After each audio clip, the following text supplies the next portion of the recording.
We're discussing Shavuot. We know that Shavuot has a few names. Shavuot is called, Chazal called it Chag HaAtzeres. All the truth of the matter is there is no such thing in the Mikra. Chazal call it Chag HaAtzeres. It's called Shavuot Seichem. It's called Yom HaBikurim.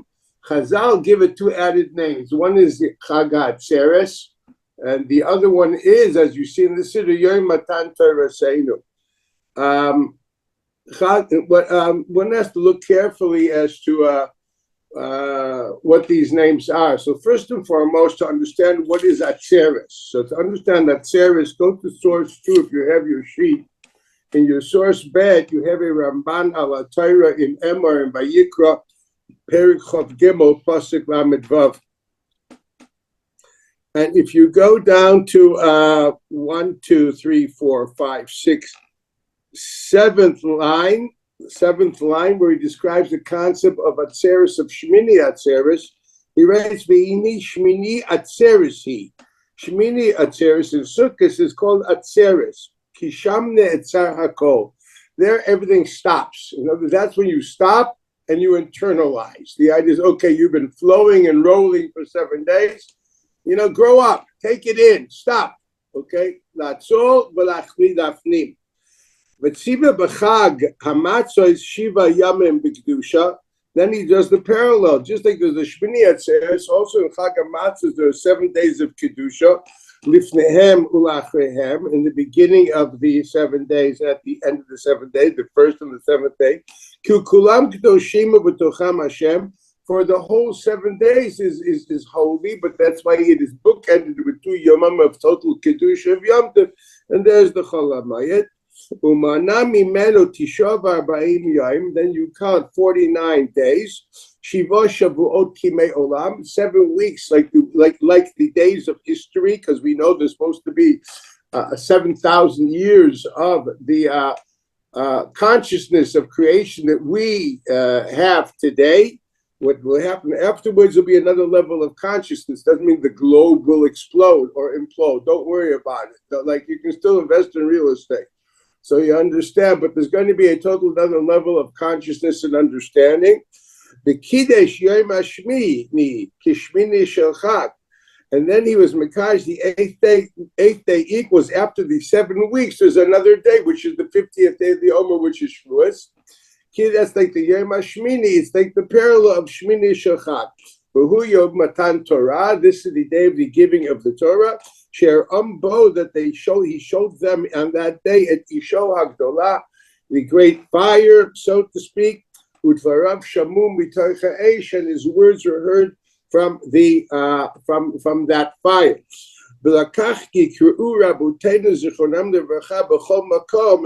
is why our teachers always, when they want to describe Shavuos, Chag HaShavuos, they call it Atzeres. Why?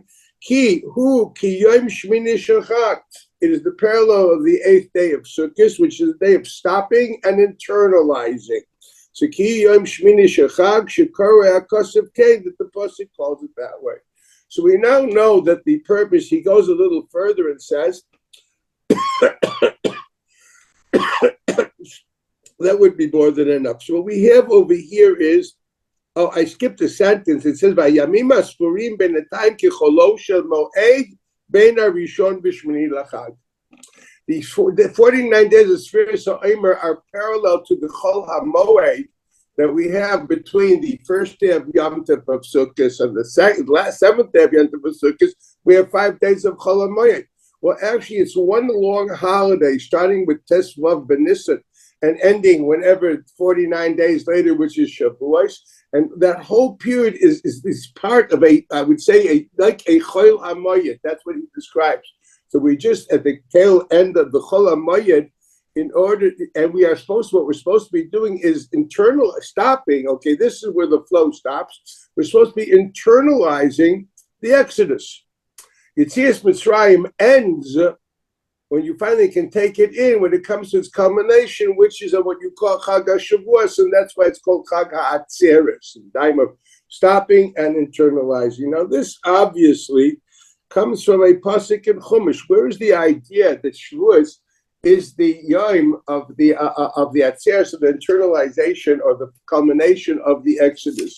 That would be a pasuk. It's a pasuk in Shmois Perek Gimel, pasuk Yud Beis, where it says over there that when God tells Moshe, God says, "Listen, you're going to take the people out of Egypt." And then it says over there, Tabdunes Elohim, you will worship God, Allah Harazeh, Al means next to this mountain. Which Avodah was on the mountain? Was Avodah. God giving the Torah is not an Avodah. What is the Avodah that was on the mountain, which we see as the culmination of the Yetzias Mitzrayim? Can't say Matan Torah is not an avodah. That's not our service. We sat there passively and received something, whatever we received. Where is the avodah? Tavdunas Elohim al harazeh. We clearly write that the pasuk described that Moshe Rabbeinu says we have to bring animals to that mountain, to that desert, because we don't know how many animals we will need for sacrifices. That's what he told Pharaoh, implying that the avodah is avodas hakarbanos. When was the avodas hakarbanos? At Har Sinai. That's what we have to look at. That's the culmination. The Tavdunas Elohim al Harazeh is the avodas hakarbanos, which was at Har Sinai. Well, this is a machloket in Mechilta, actually to also machlokot in Parshanut and Pshuto Shel Mikra. Rashi is of the opinion that parsha in Chumash found at the end of Parshas Mishpatim, which describes the karbanos of the covenant, when the Jews entered the covenant with God, Kritut Bris, when they said Nasa v'nishma. Nasa v'nishma, we will accept the conditions of the covenant, and we will fulfill it. When did that? Then Moshe Rabbeinu was makriv karbanos, and he poured blood all over the people. And he read the Sefer HaBris, he read the Sefer of the Book of the Covenant. This was an act of entering a covenant with God, which happens to be the source for all the halachas of conversion, because conversion, by definition, is the person entering the covenantal relationship with God as part of the covenantal community. That's what it is. That's what they tell you. You need Kabbalah's mitzvahs. It's not that you need Kabbalah's mitzvahs. You need to enter the covenantal relationship. The covenantal relationship includes the fact that he has certain demands, and his demands are total authority of his halachic system. That's all. Not wanting to be a part of the Jewish nation, but not wanting to be part of the covenantal community is not gerus. Gerus is it comes from what we did at Har Sinai, where we wanted to enter the covenantal community, and that's the Nasa v'nishma. Nasa v'nishma is the source for Kabbalah's oil mitzvahs found in every conversion. I just want you to know. It's not a separate idea. There's these newfangled ideas that want to join the nation. It's enough. I find it terribly ignorant, because it is modeled, as I said, from the story of the Kriyas Bris. That's the karbanos that we have of Tavdunas Elohim al Harazeh. The Kriyas Bris with Klal Kodesh Baruch Hu. Now, when did that happen? Well, according to Rashi and according to some deos in Mechilta, it happened the day before Matan Torah. The day before Matan Torah is when it happened. Equals it happened at Erev Yom Tov. And Erev Yom Tov, that's the day the Kriyas Bris. This is the culmination. So obviously the question is, how does the Ramban see as the idea of the Matan Torah and Isha Agdoila to be the Atzeres of the Chag? It should be Erev Yom Tov should be the Atzeres of the Chag, because that's the Tavdunas Elohim al Harazeh.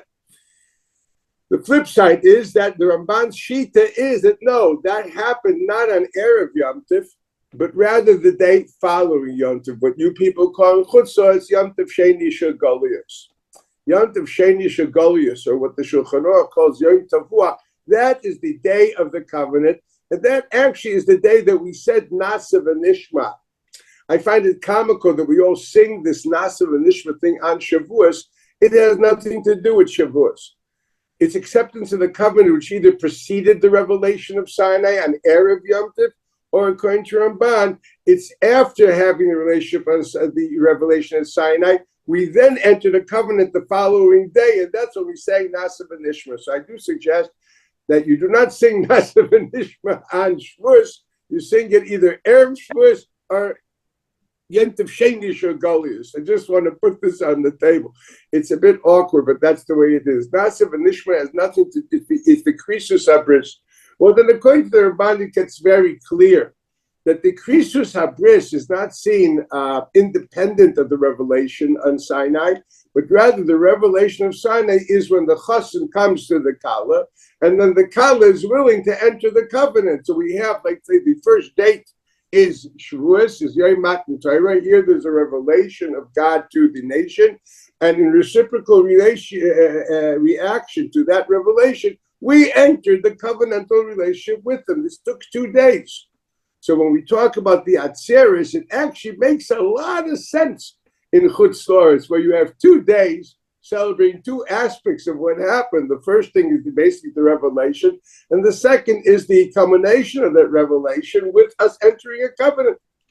That, what the Ramban is telling us here, when you look at those 2 days as one unit.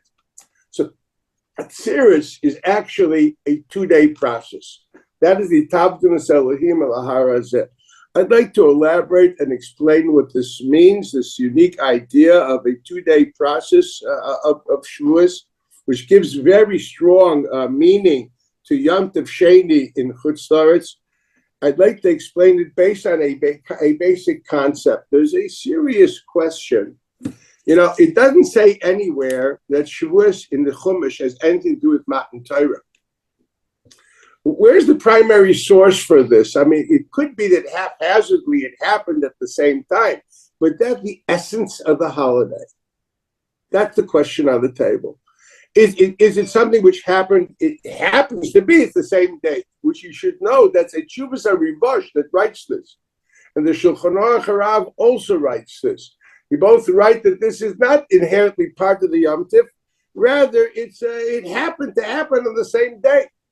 And they say the only reason we call it Yom Matan Torah because now, at this stage in history, where we are Mekadosh the Chodesh with a luach, it always ends up that Vav Sivan is the end of the Omer. But hypothetically, when things change and we start sanctifying the month through witnesses, that will really depend. You know, it's very sweet. Today we have Nisan is Moleh. Nisan is Moleh. It's 30 days. And Iyar is Chos, it's only 29 days. We had 1 day of Rosh Chodesh, right? So then it comes out that 50 days after the counting of the Omer is the 6th day of Sivan. What happens in the times when we don't have a Luach? And all of a sudden, you may have a reality that both Nisan and Iyar will be 30 days, because the Eidim will come later. Well, at that point in time, when will Shavuos, when will the 50th day of the Omer be? Hey, Sivan. And if the Eidim come both months on time and they're both only 29 days, when will it be? Zion Sivan. So actually, Shavuos can be Hey Sivan, Vav Sivan, or Zion Sivan. It doesn't say anywhere in the Chumash that depends on a date called Vav Sivan. Now, this is found in the sources in front of you. If you look at the source sheet that you have in the left column, source Vav, it's a Gemara in Maseches Rosh Hashanah, Dav Vav Amud Beis. The Gemara there says, Kidesanya, as we saw, Breiser of Shmaya said, Atzeres, which is Shavuos, Pa'amim Chamisha, there are times that it is the 5th day of Sivan, Pa'amim Shisha, there are times that it's the 6th day of Sivan, Upa'amim Shivan, there's sometimes that it's the 7th day of Sivan. It's not tied down to a date in Sivan, but rather, Haketzad, how does that occur? If both months have 30 days at the Eidim, the witnesses came late, and therefore each day was a full 30 days, then Chamisha. So it comes out that 50 days after the Omer is the 5th day of Sivan. Shneim Chaserim, if both of them, the Eidim came exactly on time, and each of those months was the 29th day. So what's 50 days after of the Sfiras Omer? Shiva, it's going to be the 7th day of Sivan. If it's the way we have today, which is uniform, because we live with a uniform calendar since the 5th generation of Amoraim until Mashiach comes and we go back to good old Kiddush HaChodesh through witnesses, that would happen. Echad Malay v'Echad Chaser, which is what we have today. Shisha, it's in the 6th day of Sivan. This is the halacha. That's the Gemara. So the Rivash Taka writes that the only reason we say Yom Matan Torah Ratenu, because now it happens to be on Vav Sivan. Yom Matan Torah was Vav Sivan, so it's very nice that now it's Vav Sivan. But Shavuos is not really tied to Yom Matan Torah Ratenu. Shavuos is actually tied to something else. It's tied to whatever it be. It's the Atzeres of the Chag, but not because of Yom Matan Torah. And the only reason we say Yom Matan Torah Ratenu now is because at the moment that's the situation. Equals when Mashiach comes, we will not use that anymore, which is really problematic because all the speeches in Shurun we get on Shavuos are all about Yom Matan Torah, and actually it's not essential to the Yom Tov. It's a haphazard reality, which is temporal. I mean, on the Mishmar of Leil take a Leil. What are you going to talk about? Torah, learning, blah, blah, etc. It's an agricultural holiday because now we basically start finishing we're harvesting the wheat, and we bring the new wheat, offering the mincha, shtei alechem, to the mikdash. That's what it is. If you look in the Chumash, there's no Matan Torah and there's no nothing. It's not even called Atzeres, as we mentioned before. That's only in a Gemara. So the truth of the matter is, it's called either Yom HaBikurim. Why is it called Yom HaBikurim? Because we give the first meal offering of the new grain of wheat. Bikurim means the first offering of the grain of wheat of that year. That's what you call Mincha Chadasha LaHashem. That's why it's called Bikurim, not because they bring the fruit off the trees that they used to do in the kibbutzim. No, this has nothing to do with that. Chag Bikurim means the Mincha Chadasha, the new meal offering that we offer to God on Shavuos of Shtei Halechem, the two breads that we bring together with the Korban Shlamim of the new wheat. Mincha Chadasha LaHashem. That's what Bikurim means, by the way. So it's either called Bikurim or it's called Shavuot Dechem. 7 weeks, basically after Pesach, not describing Matan Torah. So the truth of the matter is, according to the Rivash, it's not essentially Matan Torah. Well, it's with greatest respect to the Rivash, but the Ramban here told us not that way. And he takes precedence as a primary medieval scholar. No. Oh, look who's there. Sam, hi. Okay, so no, we clearly see in the Ramban that no, Atzeres ends with Matan Torah. He writes that. He writes that the culmination of Pesach, and he says because this is the day of Matan Torah. So the Ramban definitely disagrees with this Rivash. And it's not just the Ramban, but I think it's a Gemara. And I want to read the Gemara to you. The Gemara is in source 1. I'll say it orally, and then we'll see what parts we'll see inside. There is a major discussion in the Tanoim, a big machloket of Rabbi Yeshua and Rabbi Eliezer.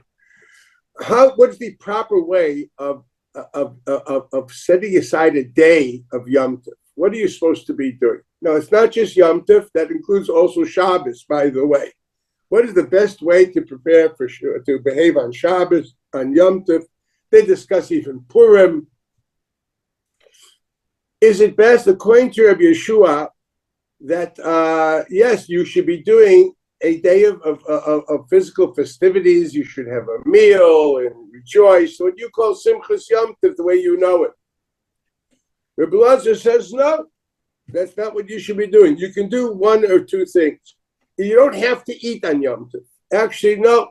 You can the day can be either a day of festivities, physical festivities, or a day of total meditation, of prayer and learning.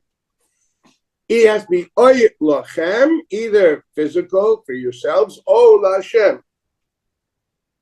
Rabbi Elazar says, no, it definitely has to be lachem. Rabbi Yeshua says it definitely has to be lachem. How do we paskin la'alacha? We paskin la'alacha chetziyai la'Hashem, v'chetziyai lachem, and that is actually very accurate. One wonders if people would open up Rambam Minchas Yom Tov, see what a Yom Tov is supposed to be done. Well, Be'ikar Adin, you're supposed to start davening a bit later than usual. That is the halacha on Yom Tov. I mean, within Zman Kriya Shema and Zman Tefillah. I don't know what later than usual means. Many communities that would put you after Zman Kriya Shema and Zman Tefillah. But take it for granted, it's halachically within. You don't have to daven next. I say this because Shavuos is also a Yom Tov, and there's no sif in Shulchan Aruch that you have to have a netz. Adrava meikra din Yom Tov, you're supposed to daven a little later than usual. So if you usually daven netz, I understand because you're makbid on Kriya Shema l'chatchila. But if you don't usually daven netz, I don't think this is the day you're supposed to. I personally do not do it. I'm an old-fashioned Jew. I say Tikkun Lid Shavuot according to the Ari, and then I learn a little bit until my normal time when I go to sleep. What is it, like 2 o'clock? And then I wake up. I'm an old man, so I wake up 5 o'clock anyway. But not otherwise. Normally on Yom Tov, engage schlafen, So if I don't wake up, I don't mind taking the 8:20 minute on Shavuos. Okay, why? Because that's the Ikar Adin. You're supposed to daven a little later than regular. You're supposed to have Einig Yom Tov with Abyssal Schlafen. Okay, you poor guys at daven nets, you fall asleep during Rus and you hate Akdamas. Okay, you don't remember the Musaf. You're like, and if the guy does an Anam Zmiris on you, you want to throw towels at him. So basically, you're angry at God during Shabbos and Shavuos. I know. I prefer loving God, so I take my time. Okay, but that's just a remark against what I perceive as ignorant custom. Anyway, God is not an anti-Semite. So Mamela, you have to understand that the din is Chetzil Hashem. What's the din? You're supposed to literally daven and learn until Mincha Gedayla. It doesn't mean you go again. I was just in Benny's Minion in LA. You start at 8:30. By 10:45, you're finished. Okay, and then there's a kiddush, and then there's a drasha. No. You're supposed to be until Mincha Gedayla. You're supposed to go to shul. You shouldn't be Tzam Chetzi Yoim. So you have a fast kiddush. You go back to learn, or say Yoitzris. I don't know what you do. After Mincha Gedayla, the Suda starts. That's when the party starts. And it's supposed to go all the way to Shkia. That's not bad. That's a Roman feast. Okay? That's what Yom Tov is supposed to be. Kimavur b'Rambam Hilchos Yom Tov. Chetzi lachem v'chetzi l'Hashem. But it has to be Chetzi l'Hashem. Okay? So that's what you're supposed to be doing. L'maisha, so the Gemara says that, I want to show you this Gemara. Look at source 1. Go down 1. The Sanya, the second line. We learned the Brisa. Rabbi Elazar says,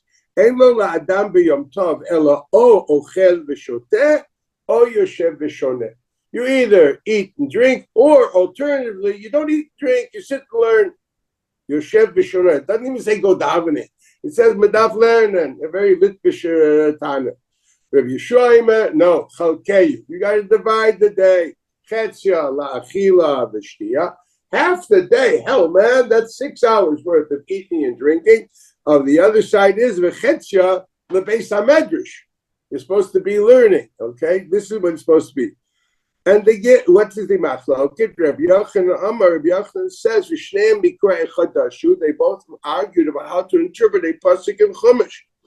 Katuv echad omer atzeret laHashem elokecha. The pasuk says it's atzeret, but for what? LaHashem. Stop and focus on God, your Lord.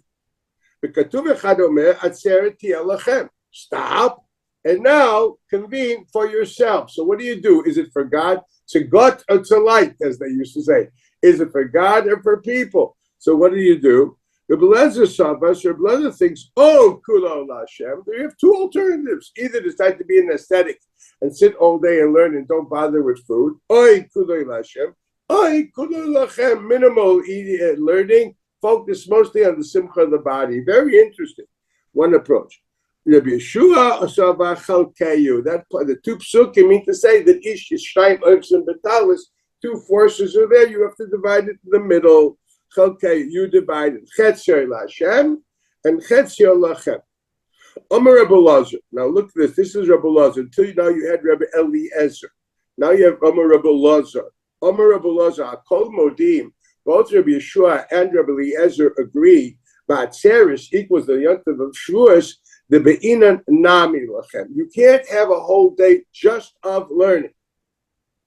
Now, in other words, it doesn't have to be 50-50. It could be 90% learning, but there's got to be minimally that percent of simcha of the body. It says nami lachem, also lachem. It does not mean, I repeat, a 50-50 day. No, Adirabba, in a Blazer that says that there's a regular Yom Tov, you don't have to eat at all. You don't have to eat. There's no din of Simchas Yom Tov or Einig Yom Tov. You can do that by learning and davening. You can choose. Well, here he says, no, on Shavuos, you have to have a meal. Why? She says, why? My time, what is the reason? Yom Shenitna Bo Torah is the day the Torah was given. Now, here you have something unbelievable. Here we see, now we're talking about the character of the day. What is this? Is that Atzeres Lachem or Atzeres Lashem? He's telling you that on the Atzeres of Shavuos, there's no question that the Gufal Shayom, the basic identity of the day, demands. I can understand you have to have Lashem, but you also have to have a Lachem. There's a certain Chalkeyu, there's a certain division. I repeat, it doesn't have to be 50%, but there's got to be a Lachem there. That can only be true if Yom Matan Torah Seinu is inherently part of the identity of the day. If the fact that Yom Matan Torah is haphazard, and for goodness sakes, during the times of Elazar of Yeshua, they were Mekadesh al Piriya. They didn't have a Luach then. The Luach only started in the 5th generation of Amoraim after the days of Abaya and Rava. That's much later. We're talking about early Tanoim. Goodness sakes, we're talking about the counterparts of Rabbi Akiva. This is long beforehand, okay? They didn't dream of the Luach. Okay, so in their days, the Shavuos could have been Hey Sivan, Vav Sivan, and Zayin Sivan. And yet they believe that Shavuos, it doesn't matter what day in Sivan it is called Yom Matan Torah Tehu. They just told you that Yom Matan Torah Tehu is not dependent on a date in Sivan, but rather it is the 50th day of the Omer. If every holiday has a date of a month in which sanctifies it, makes it a vehicle of Kedusha, Shavuos, according to this Gemara, is not created through Rosh Chodesh Sivan, through Vav Sivan. No, it's created through the Kedusha of Nisan, which created Pesach, and thus a counting of 49 days from Pesach. The 50th day from Pesach equals Yom Matan Torah Tehu, which is literally, this is the source of that Ramban that we read before. So Shavuos has nothing to do with Sivan, and nothing to do with the Kedusha of Chodesh Sivan, and nothing to do uniquely with Vav Sivan. Shavuos fluctuates, and the inherently part of Shavuos is Yom Matan Torah. Thus, we do not look at Yom Matan Torah as being tied to a date of a day called the 6th day of the month 7. No, nothing to do with it. God, when He gave us the Torah, He also gave it in conjunction to Pesach and said, "I'm giving this Torah on the 50th day of the Sphira, equals the 51st day post the Exodus." If they left on Tesvav, if you start counting Sphira, the 2nd day of Yom Tov, right, which is Tes Zayin Nisan, well, that means from Tesvav Nisan is 51 days, or 50 days from Tes Zayin Nisan, the way we do it today. That's what it is. That's what Matan Torah is. Nothing to do with a date and a month. Now, here we run into this seems to be clear as day. That's what the Gemara. So that's why it's called Yom Matan Torah Teinu, not because of Sivan, not because of the 6th day of Sivan, but rather because it's the Yom HaChamishim LaOmer, as one would put it. Now, here we stand with a serious problem, and we have to try to deal with this, and through that understand more of this. Why in God's earth would we celebrate whatever happened on Har Sinai? For goodness sakes, we know that God gave us these tablets. He spoke to us, and afterwards He gave the tablets to Moshe. But by that time, we had lost patience, and we basically went out with the holy golden cow. We two-timed God. God parallels Avodah Zarah to adultery, right? There are only 2 parshas in the Torah which God says, "I am jealous." Kina by a Saita, the adulterous wayward wife, and Kina by Avodah Zarah. Hosea constantly admonishes the Jews that they basically are, they adult and fornicate with other gods. That's what he calls it. When he describes Avodah Zarah, he calls it intimate sexual behavior with people not with your legal spouse. Okay, last week's Torah, I suggest you read it in Isaiah again. I mean, it's right there. Okay, there is Kina. That's why it's called Kanon V'Nokain. That's on Avodah Zarah. And it's also V'Kine L'Ishtay by the Saita. Those are the two places where we have them. So what did we do? They didn't even, the chassan was still by the chuppah. It's a long chuppah. You have to have patience. It's a 40-day chuppah, okay? And finally, he's coming down, the shaliach of the kala is coming down from the mountain with the ksuba, which is the luchas. And the kala, in the meantime, she's already in bed with someone else. So the shaliach gets so frustrated, he breaks the ksuba. He says, forget it, you guys aren't married. That's what he did. God thanked him for it. He broke the ksuba. He broke the luchos of bris. So this is a marriage which we did bad with. Why would anybody want to celebrate that? Did we get anything from that marriage? You know, you say in Dayenu,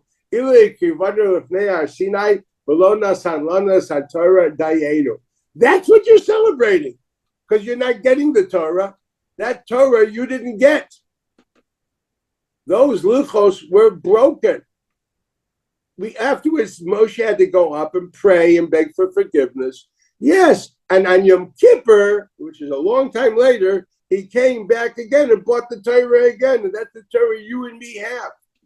Look at you carefully at your sources, and look at, for example, first of all, the source Gimel, the first one on the left column.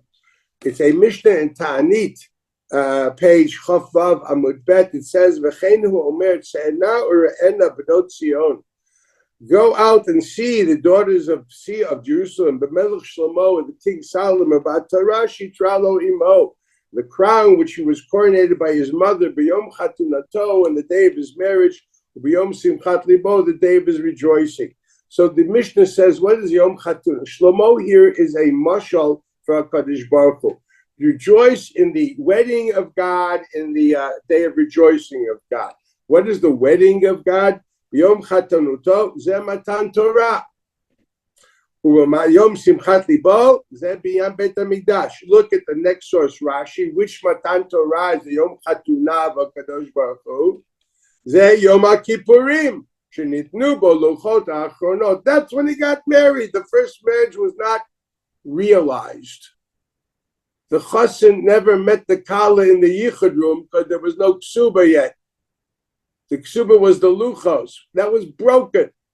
You can't even live together if you want to without a ksuba. What are we talking about?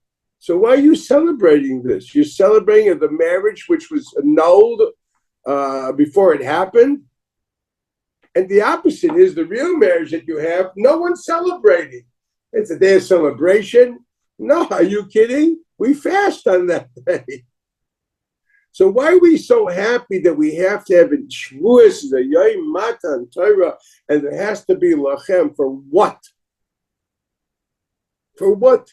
And then I think about what we do on Shavuot night. We sit back and we listen to Shurim and Torah, and I look and I say, goodness sakes, the Torah which God gave on Shavuot is not at all identical with the Torah we have today. This is a Gemara. The Gemara says, look at source Dalit, it's a Gemara Nedarim, Daf Chav Beis Amud Bet. It says there, Ilmalei lo chatu Yisrael. If the Jews would not have sinned at Sinai with the golden calf, lo nitan lem, they only would have had chamisha chumshei Torah b'Sefer Yoshua bilvad. That's all the books you would have had. 5 books of Moshe and book of Yoshua. You wouldn't have had all of good old Nach. Wouldn't that be cool? You wouldn't have to learn Mishlei and Koheles and all these different things. No, it wouldn't have been there. She'erkashi Yisrael, and the only reason we were supposed to get Sefer Yeshua, because that's our kushan, that describes the Eretz Yisrael and our ownership of it. So biblical idea, the 5 books of Moses and our kushan and our contract, our deed on Eretz Yisrael. That's all you had in the first Luchot. That's what you guys got on the 50th day of the Sphira of a Omer. That's your Atzer. That's your Matan Torah. You didn't get Sot and Netivot, and you didn't get Netivot Shalom, and you didn't get, I don't know what, all these other nice books that people love reading. You didn't get Reb Chaim Brisker. You didn't get all that. No. All that we didn't get then. The Beis HaLevi elaborates on this in Shelot Shivot Beis HaLevi. That's Reb Yosef Dev Ber Soloveitchik the first, the father of Reb Chaim HaLevi Soloveitchik, as they say for Tshuvas Beis HaLevi, the House of the Levium. In the second volume, Chelik Bet is Drush Yud Ches, where he discusses that. He says whatever, there were no doubts. It was given with clarity. There's no shaklavataria. There's no questions. Everything, you got the Chamisha Chumsha Torah with the total clarity. Okay, this is what you do. This is what you do. No lumdus. There was no lumdus involved. It was very clear. It was unbelievable. It would be a dream for most people. A Kitzur Shulchan Aruch without questions. All this that you guys have, that we have, all this kvetching around, Chefze Gabra, whatever you want to call these different buzzwords, this is all due to sin. And only L'chot Shniot. So in other words, you should doing Mishmar on the night of Yom Kippur, learning Aktzaitzin and the Sivas. But we don't do it then. And we don't party about that. Interesting, no one's happy about Aktzaitzin and the Sivas. We don't eat for that. What do we eat for? We eat for Chamisha Chumsha Torah. But that's all you got on Vav Sivan. That's all you got on Yom Nun La'omer. So it's really awkward what people are doing. You're trying to celebrate something you had, which at the end you didn't even get, and by you're doing things that you didn't even have then. None of this makes sense. None of this makes sense. It would make sense only to learn Chamisha Chumsha Torah and Sefer Yeshua B'Ilvad. Why would I want to learn Bava Kama, I don't know what, Masechet Sukkah, or something like that? You didn't get that then, brother. What are we doing here? What are you celebrating? A marriage which didn't last? What is this all about? And this is a serious question which somehow has to be explained. Well, the answer lies in something which is very, very important. And that is another Gemara in source Hey. It's a Gemara in Brachot Chet Amud Bet. It's Imra of Rebbe Yehuda. He's Aru Bezaken Sheshachach Talmudo Machmat Onso. Be wary of the honor of a Zaken, a Bal Chachma, a Zaken Shekana Chachma. But Nebuch, he got old, and because of illness, etc., he doesn't remember anymore anything. The Amrinam, because we say Luchot, the tablets which have words on them, that we can read them, we can express what that is, and Shivrei Luchot, and the broken tablets, the ones we received on Shavuot. Luchot are the ones we received on Yom Kippur. Shivrei Luchot are the ones we actually received on Shavuos, which were broken afterwards on Shivas B'Tammuz. Munachot Ba'aron. They lie together in the ark. In other words, something very important is taught here, and what we see here is very clear. We do not. What is the idea of Zaken Sheshachach Talmudo? So I'll tell you something. I want to reminisce when my youth. I learned in Chevron Yeshiva, and the older Rosh Yeshiva, Cheskel Sarna Zecher Tzaddik Bracha, at his time he was a mega genius, but he was very ill when I arrived. He had been terribly ridden with diabetes, could hardly walk. His feet were like footballs. And, not always was he lucid. It was terrible to see. Sometimes all of a sudden, like lightning came out. I still remember once davening by him in his house, he couldn't walk on Friday night. So he asked every bacher to say Ebsakasha. You say, ask what do you have to say, what do you have to say. Then all of a sudden, like lightning struck, he connected all the questions together and said a whole shir for 45 minutes. That's you saw, wow, this guy's like crazy. but he didn't expect it anymore. Do you understand? Because he was never shivrei luchos. He was never shivrei luchos. But how did I see what shivrei luchos is? The Gemara says, "Adif lemechavrai." I'm better than my other friends. Shiraisis Reb Meir Ma'achayrav. I saw Reb Meir in his latter years when he was not that lucid. I'm going to tell you a story to understand what this means. I'll never forget it. There are certain things which impress you that you take with you. The yeshiva was on the second floor. He lived on another building. There were times that he couldn't walk. His feet were so swollen from the diabetes. Today we have, all these different medicines, but that was going back in 1964. He passed away in 69 in Elul, and he just couldn't walk. I remember once how to tie his shoes. He had to have these very high shoes with heavy laces to try to, shrink his feet. Nebuch. And they were davening Ma'ariv in the yeshiva, Leil Shabbos, and suddenly I see he's trudging up and trying to get up the stairs, coming out of his house. So I asked the Rosh Yeshiva, we're already after Ma'ariv. He looks at me, he says, Tefillah b'tzibur, that's either a drabanan or maybe a maila. Saying good Shabbos to the Bachrim is a deraisa. So he could barely walk, but he trudged up those stairs to say good Shabbos to the Bachrim. That's when I saw that Zaken Sheshachach Talmudai has so much kedusha because the Torah permeated his persona and his value system. It just became, that's who he is.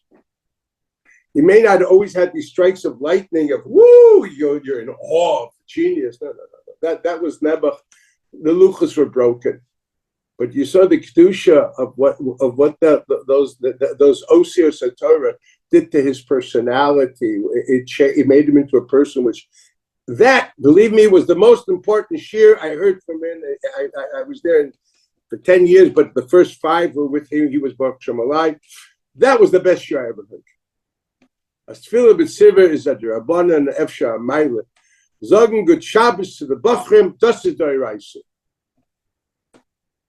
I think that's a chinuch. So when I talk about shivrei luchos v'nachas ba'arayin, we're talking about not the Torah which is expressed, but the Torah we may not find letters of expression, but it's totally internalized and become part and party of who you are and what your body is. That's why the Gemara says that a person which is mechaber is a Torah gufay mischaber. If you're mechaber people, your body is mechaber. You know the halacha, it's a Gemara in Megillah. It's put on Shulchan Aruch in Yeridea that a sefer Torah Shabbalah. If you have a sefer Torah, which Nebuch, the letters are no good anymore. You have to be gonez it. You have to bury it. You can't do. Where do you bury it? The Gemara says you bury it in a grave together with a Talmud Chacham. Why? Because the Talmud Chacham, now that he passed away, is also nothing more than Vilin, which had Oisius on it, and now it can't talk anymore. The Oisius went up to heaven. Every Talmud Chacham who dies is a Zaken Sheshachach Talmudah. His body is the Gvilim of a Sefer Torah, so he put a Sefer Torah Shabbalah in the same cave together with the Talmud Chacham Shemes. It's a Gemara in Megillah. It's a frightening thing to know. It's a Sefer Shulchan Aruch in Yeridea, Nichas Sefer Torah. You should read it. It's beautiful and it's frightening. This is the idea of Zaken Sheshachach Talmudai. Okay, just want you to know the Gemara Megillah is a Chavav Amid Beis. In case you want to look it up. Chavav Amid Beis, it's a Gemara in Megillah. Yes.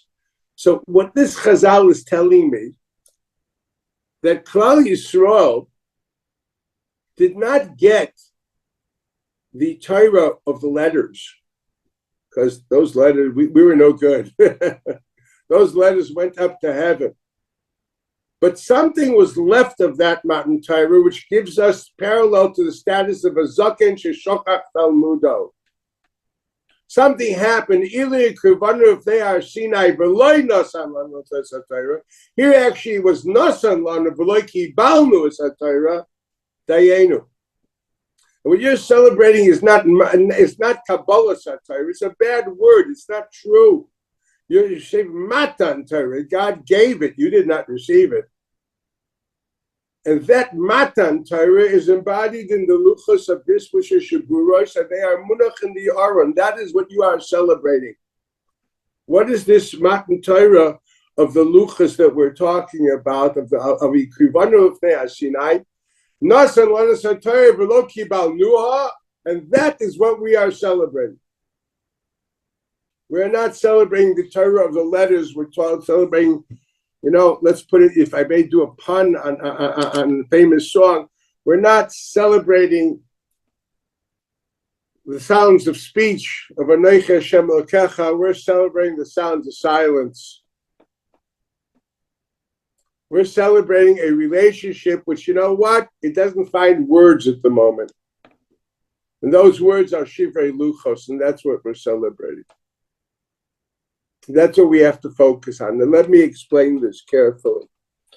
There are two brachos for Chachma, for Torah, in Shemona Esrei. One is Atachayne L'Adam Das. Well, obviously, you want to have Das to finish your physics dissertation. He wants to have Das for whatever you want in life, but primary Das is the Das is Elokim. That's a Rambam. Ultimate Das, man's purpose is as much as he can to understand and know God through God's wisdom equals his Torah. That's what it is. God wants you to know him through his Torah. This is a very famous, I'm going to show it to you in a minute, but it's a very famous Gemara. If you flip the page to the other half to source Yud Aleph, it's a Gemara in Shabbos, Daf Kuf Hey, Amid Beis, Amid Aleph. Rabbi Yochanan Didei Amar. Rabbi Yochanan quoted himself. He didn't quote anybody. Now, this is his Chiddush. Anochi, the 4 letters of the word Anochi in the Decalogue, in the Asher Sedibros, Notrikon, they are basically an abbreviation of 4 words. Ano, me, Nafshi, myself. Ktivt, I wrote myself. Yahavit, and I gave myself to you. I wrote myself in a book and gave the book to you to have me. What we're talking about is we don't have any more the letters to read the book, but God gave himself to us, and we have to understand what that meant. And that's what we're celebrating. A relationship which at the moment has no words. So I want you to understand there's 2 brachas for Das. One is Das Elokim. Yeah, we want to read his Torah and understand him. Then there's another bracha. Hashivenu avinu l'serasecha v'karvenu malkeinu la'avodasecha. Bring us back through repentance to your Torah and to your avodah. We know whenever it's written Torah v'avodah, Torah means limudat Torah, avodah means the mitzvos. Like when we grew up in Chicago, BA, avodah meant picking oranges in a kibbutz. But no, Torah v'avodah really means, Torah and mitzvot. Beis Halevi discusses this at length. There's a certain value of Torah outside of it just being a command. So what are you begging for? You say the first bracha is this: I want to understand you through intelligence. The second bracha is I want to understand your Torah, which I will never be able to understand through intelligence. I will only chap it when I do tshuva. Hashivenu avinu l'serasecha. So the second, there's one bracha. Let me understand you through words. And I want to be able to get close to you and understand you without words, because that's what tshuva is, coming back to the original relationship between me and God. Tshuva elai v'ashuva aleichem. Tshuva does not mean repentance. It means coming back to me. Stop turning your back on me. Live your life with me in front of your eyes. That's what tshuva means if you read Chumash. That's what it really means. Living with God awareness. It seems to be that there's one Torah we can understand intellectually, and the other Torah we can only understand, another level of that Torah, if we live with him in front of our eyes. And that's what we pray for, Hashivenu Avinu L'Serasecha. You know what that is?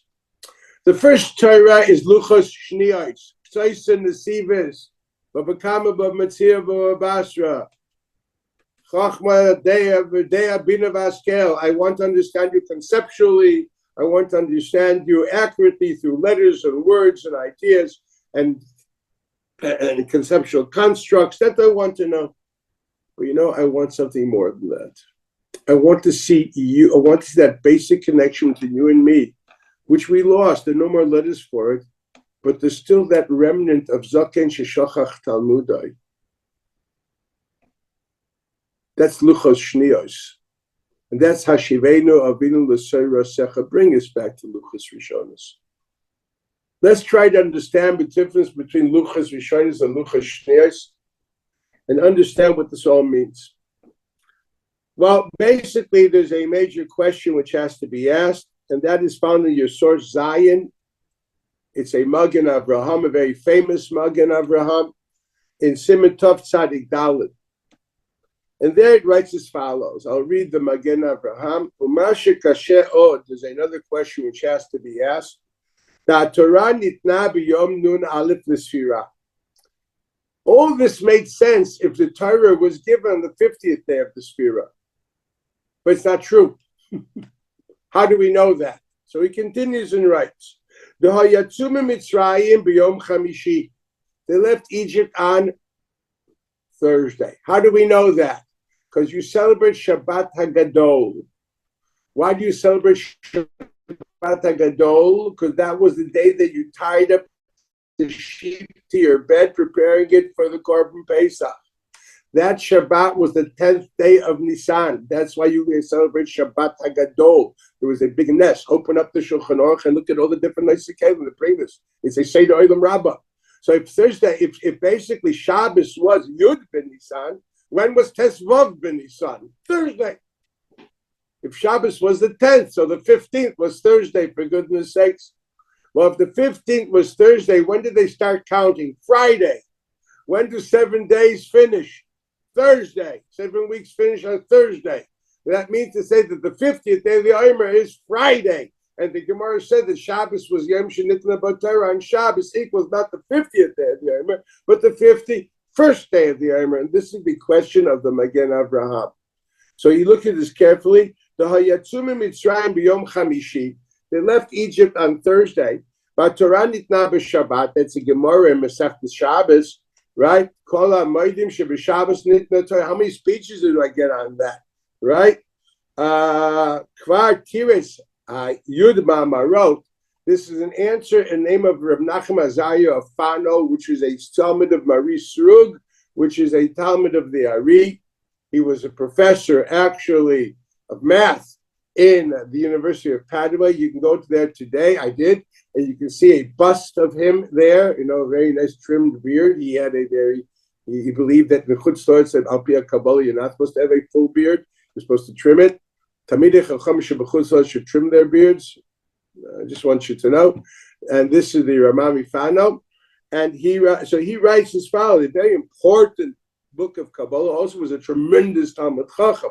There's a book called Alfasi Zuta, which is literally a mini riff, which is unbelievable. He was a Goyen Olam. So he asked this question. He says as follows. Let's read the language.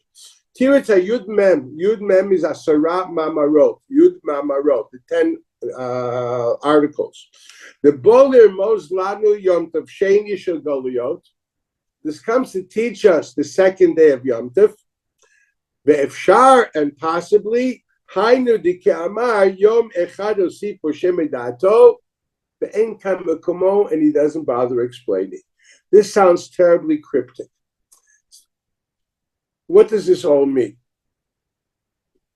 So I'm going to explain it in a very simple way. I'm trying to cut it as short as possible. You talk about Yom Tov Sheni Shel Goliot. What is Yom Tov Sheni Shel Goliot? We know the din is that, so to speak, that in Chutz La'aretz we keep 2 days of Yom Tov. Why? Because Minig Aviseinu B'Yadeinu, and we keep the custom the way it was at times when we couldn't know when the Edom in Yerushalayim came to Bezdin, and you were living in Cairo. How were you supposed to know? The Shluchim couldn't come there before the 15th of the day of the month. You were always in doubt.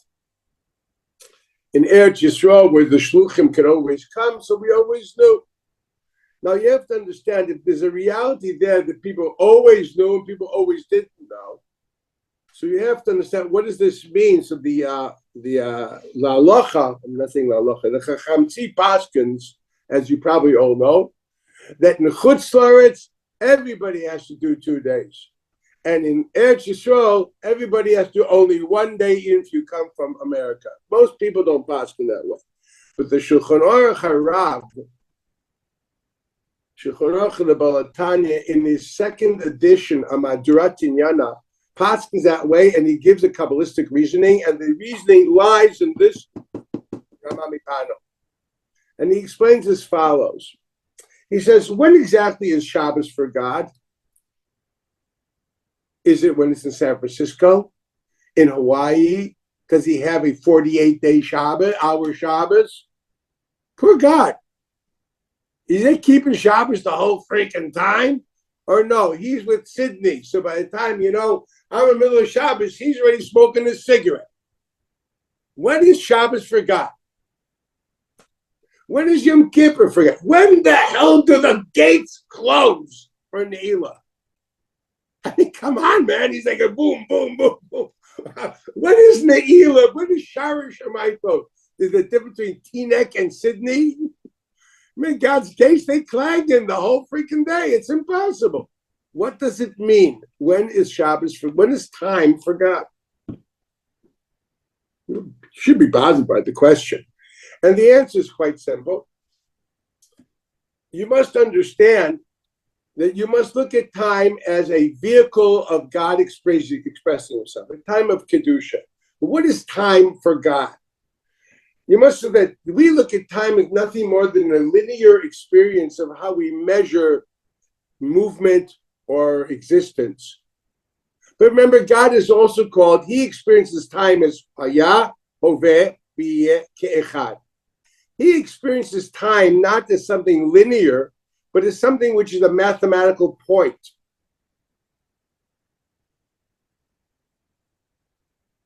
Now, there's time as a metaphysical entity, which is the vehicle through which God reveals himself, is a mathematical point. But that mathematical point spreads in a linear reality for different places in this world. So Shabbos is Shabbos in the mathematical point core reality of time, which is then expressed in this world down here in different spaces. That's what it is. Think of a major dot coming out with lines coming down out of it. What you call here the major beginnings of time is where God experiences that. It's not linear. The expression of that experience in the world is linear. Linear means important, right? You know what that means, right? You speak English. Well, then this is what's happening over here. So when Shabbos for God, whatever time means for God, where's God's Shabbos expressed? In Jerusalem, expressed from point A to point B. In San Francisco, point B to point C, and so on and further. So he says, I want you to understand the Kedusha of Eretz Yisrael is as such that the time it takes for the total revelation of that mathematical point of Kedusha of time is 24 hours. But Chutzars is so thick. It takes 48 hours for that to come out. A Shvach Talmud, he has to until it hits him, he needs 48 hours. Tumas Eretz Ha'amim, as simple as that. That's what it is. And therefore he says la'alacha, and that's talking the minig of Chasidei Chabad, that anybody which comes from Eretz Yisrael to Chutz La'aretz, he has to do 2 full days. Because there, the time of Kedusha is 48 hours. Mashenkin, anybody coming to Eretz Yisrael, the time, there's nothing after 24 hours. It's finished. What are you going to do? There's nothing there. You want to keep Yontiv on a Blue Tuesday, do what you want. It's a very interesting concept over here. So what he's saying is in Chutz La'aretz, he paskin, this is the Lamaisa, Chacham against us. Somebody trying to write this before. It's Kedusha Achas. It's one Kedusha which spreads over 48 days, 48 hours. It's not like 2 Kedushos, one Kedusha which spreads over 48 hours. In Eretz Yisrael, it's one Kedusha which spreads over 24 hours. That's what time is. So when we look at Yontif Sheni Shagalius, what do we say? We're saying that primarily, when did God arrive at Sinai? On the 51st day, because Har Sinai is in Chutz La'aretz, right? Har Sinai is not in Eretz Yisrael. So God arrived, the Kedusha was revealed itself. When did we see the fire, hear the sound and light show? That was the 51st day. But the core of that meeting, he was already there as far as he's concerned, yet not revealed to you on the 50th day. The Chassan was there on the 50th day. The Kala only heard him and saw him on the 51st. The mathematical point of that, meaning the beginnings of that, is the 50th day, the first day of Shavuot. When did it come into realization in Chutz La'aretz and Har Sinai? On the 51st day. That's what this Magen Avraham is teaching you in the name of Asar Ma'amors. Shoresh HaTorah b'yom HaChamishim, Gilui HaTorah b'yom Chamishim ve'echad. It's a nice way of saying, today it's very customary to make a whole theatrical proposal. When I was a young man, we didn't do theatrics. This was a private, romantic experience. We didn't, have somebody in Sky Raiders. I see guys even put their proposals on YouTube. I don't know. This is a different planet than I grew up in. We were old-fashioned, we did it, whatever we did. And, I still remember I went to Yafo. I had this guy playing a violin. It was very nice. It was me and my girlfriend, which is my wife, thank God. You know what I mean? And it was a private reality. Now it's everyone throws themselves into Rishus HaRabim. I don't know why. What happened to good old Rishus HaYochid? It got lost somewhere. But this sounds. Afterwards, you go party with the people. First, you have an intimate moment. So the intimate moment of the encounter was, I'm here for you. I've given myself to you on the 50th day. You only had the capability of perceiving what you're getting on the 51st. When the mathematical point became into a line, when basically from the beginnings it became something which became tangible, that you could experience through your eyes and your ears.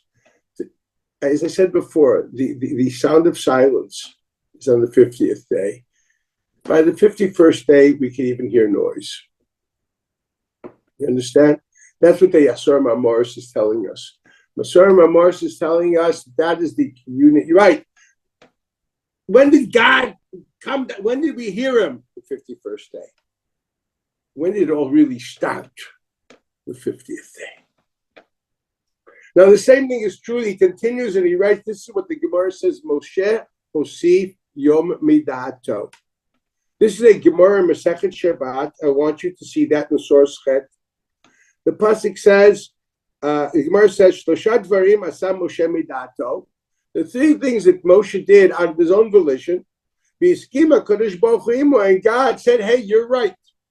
One of them is, Hosif Yom Echad Midato. God said, Kidashtem Hayom U'Machar, sanctify yourselves 2 days, and the third day I'm showing up, which was supposed to be the 50th day of the year. What happened? My Hosif Yom Echad Midato, my darash, he made a drush. God says X, but I know how to tell you what you mean. You understand?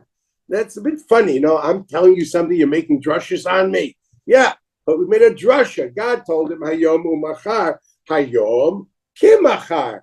Ma machar leilo imo. Just as tomorrow is a full day of 24 hours. Well, I just told me today. It doesn't mean today. It means another day of a full 24 hours.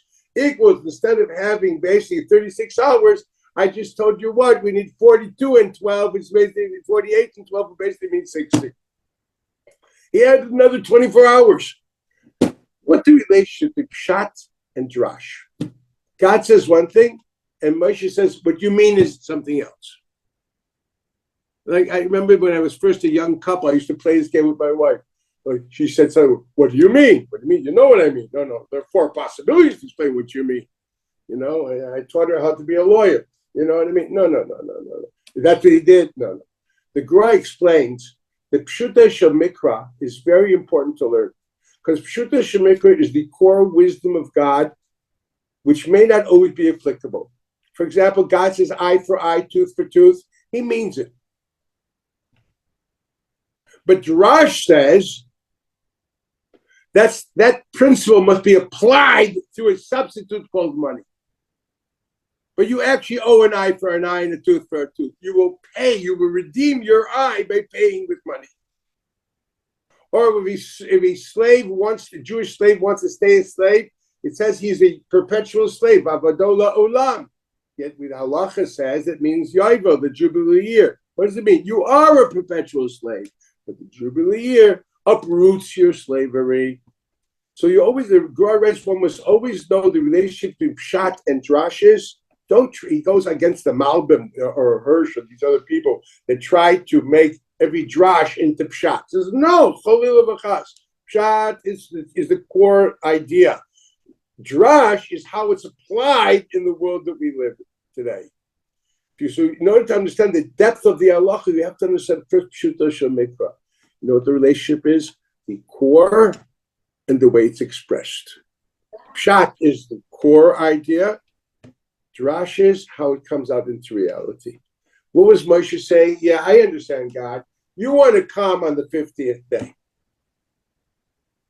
But Drash says, no, how can I apply your being there on the 50th day? We don't have the vessels for you yet. It's going to take us another day. We'll have vessels for you to see you and realize you on the 51st day. That's what happened here.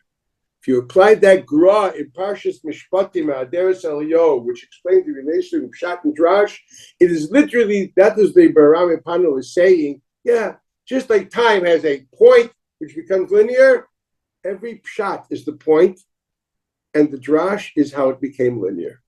That's what the Maran Pano says. Both ideas are all one. God gave himself to us on the 50th day of the Omer.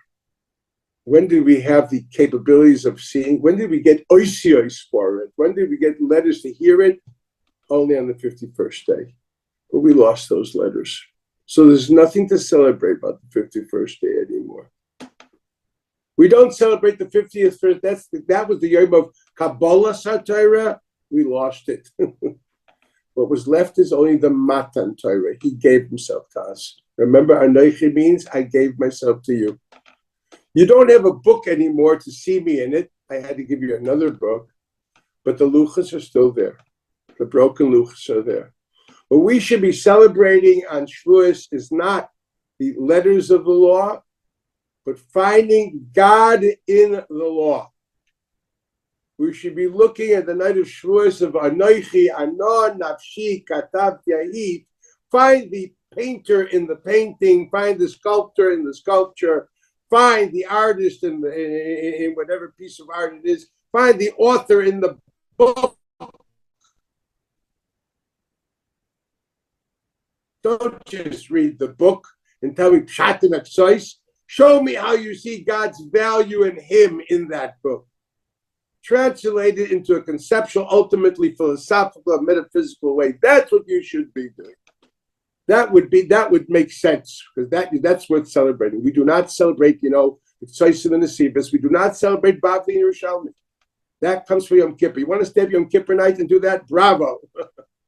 We actually celebrate the fact that he gave himself to us, and now something is left in our metaphysical DNA, which through tshuva we can actually regain it again.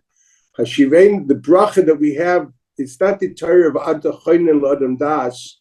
It's the Torah of Hashivenu Avinu L'Sarasecha V'Karvenu Malkeinu L'Avodasecha. That's what Shavuos is really all about. Okay, so I would say it's a great Yom Matan Luchos Shaburos. We should be Zoichet to Machaya the Luchos Shaburos from the Shtikla Hashivenu Avinu L'Sarasecha. And that's the Avodas Hayom of Shavuos, not some lecture about I don't know what. Have a beautiful Yom Tov and Lachem. You should be happy because now your lives are meaningful, not because you have Tzais and Nesivos, because God wants to be with you. And that's what happened on Shavuos. He says, guys, I'm coming. You tied the hook. I couldn't care less what you do. We're tied to the hip. Would you believe it? He should have thrown us out like a bunch of, I don't know what, a long time ago.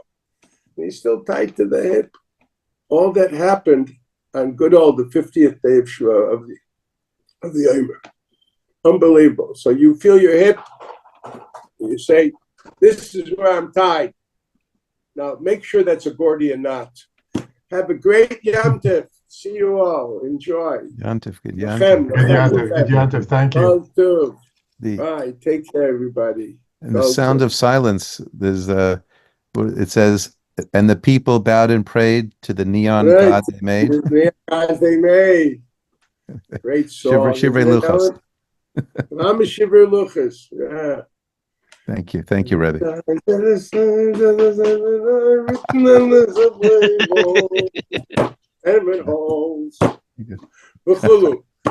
you. Good Yom Tov. Take care. Phil, smile. Phil, smile. You need it. Seid gebencht. Brache, Vatzlachet, everybody. Kol Tov. Bye, everybody. Bye.